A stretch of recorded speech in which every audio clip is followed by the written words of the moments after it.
Curfew শিথিলের মধ্যে রাজধানীর বিভিন্ন সড়কে বেড়েছে যানবাহনের চাপ। মেট্রো রেল, এলিভেটেড এক্সপ্রেসওয়ে বন্ধ থাকায় সড়কে চাপ বেশি বলছেন যাত্রীরা। সকাল ৮টা থেকে মিরপুর, ফার্মগেট, বনানী, প্রগতি সরণি সহ বিভিন্ন সড়কে যানজট দেখা গেছে। কারফিউয়ের শিথিলতার মধ্যে সড়কে একসঙ্গে বেশি চাপ পড়ায় যানজট সৃষ্টি হয়েছে। তবে অনেক সড়কে যানবাহন পেতে বেগ পেতে হচ্ছে যাত্রীদের। যানজটে পড়ে অনেকে সময় মতো কর্মস্থলে পৌঁছাতে পারছেন না। পুলিশকে যানবাহনের শৃঙ্খলা ফিরিয়ে আনতে হিমশিম খেতে দেখা গেছে।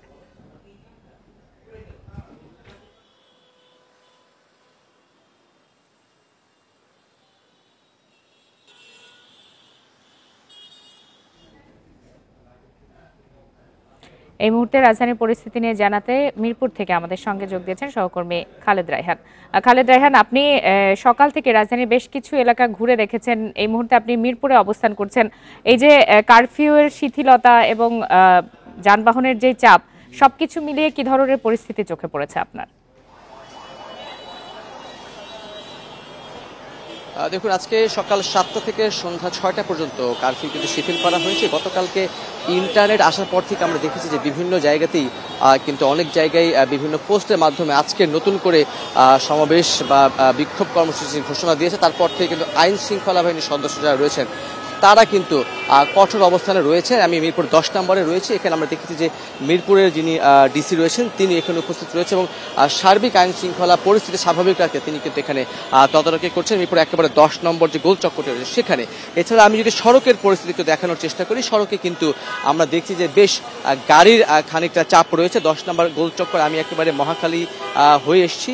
পুরো সড়কটিতে আমি দেখেছি যে সড়কে কিন্তু গাড়ি ঘোড়ার একটি চাপ রয়েছে। চাপ থাকার কিন্তু দুটি কারণ রয়েছে। একটি কারণ হচ্ছে আপনি জানেন যে মেট্রো রেল চলাচল বন্ধ রয়েছে, একই সঙ্গে এলিভেটেড এক্সপ্রেসওয়ে সেটিও কিন্তু চলাচল বন্ধ রয়েছে, যার ফলে কিন্তু সড়কে প্রভাবটা বেশি পড়েছে। একেবারে এই সড়কগুলি মানুষ ব্যবহার করছে বিভিন্ন মোড়ে মোড়ে, শুধু 10 নম্বর না, যে কয়েকটি সড়ক দিয়ে এসেছে প্রত্যেকটি মোড়ে মোড়ে আমরা দেখেছি যে যানবাহনের কিন্তু খানিকটা চাপ রয়েছে। ব্যক্তিগত বাহন, গণপরিবহন সবকিছুই মোটামুটি রয়েছে, কিন্তু সাধারণ মানুষ যেটি বলছেন তাদের মধ্যে কিন্তু আতঙ্ক বা যেটি বলি যে শঙ্কা, সেটি কিন্তু আসলে কোনোভাবে কাটছে না। তার কারণ হচ্ছে গত কয়েকদিনে যেই নাশকতা বা সহিংসতা হয়েছে তারপরে কিন্তু জনমনে আতঙ্ক সেটি পুরোপুরি কাটছে না। যেহেতু এখন কারফিউ শিথিল করা হয়েছে, শিথিলের সময়টুকুতে সাধারণ মানুষ তারা ঘর থেকে বের হচ্ছেন, তাদের যে নিত্য প্রয়োজনীয় কাজগুলো রয়েছে সেগুলো করতে ঘর থেকে বের হচ্ছেন। তারপরেও যেহেতু আবার নতুন করে বিভিন্ন অনলাইনে আমরা দেখতে পাচ্ছি যে সামাজিক যোগাযোগ মাধ্যমগুলোতে বিভিন্ন আন্দোলন বা বিক্ষোভের ডাক দেওয়া হচ্ছে, সেটিকে মাথায় রেখে আমরা দেখছি সাধারণ মানুষের মধ্যে তাদের মধ্যে কিন্তু একটি আতঙ্ক কাজ করছে এবং তারা কিন্তু এই আতঙ্কিতভাবে অনেকেই নিরাপদে থাকার চেষ্টা করছেন। কিন্তু আইন শৃঙ্খলা পরিস্থিতি স্বাভাবিক রাখতে আইন শৃঙ্খলা বাহিনীর সদস্য যারা রয়েছেন তারা কিন্তু মাঠে রয়েছেন এবং সাধারণ মানুষের কিন্তু বলা যায় ঘর থেকে বেরোচ্ছে। সড়কে বেশ খানিকটা যানজট রয়েছে। মিরপুর থেকে জানাচ্ছিলেন সহকর্মী খালেদ রায়হান।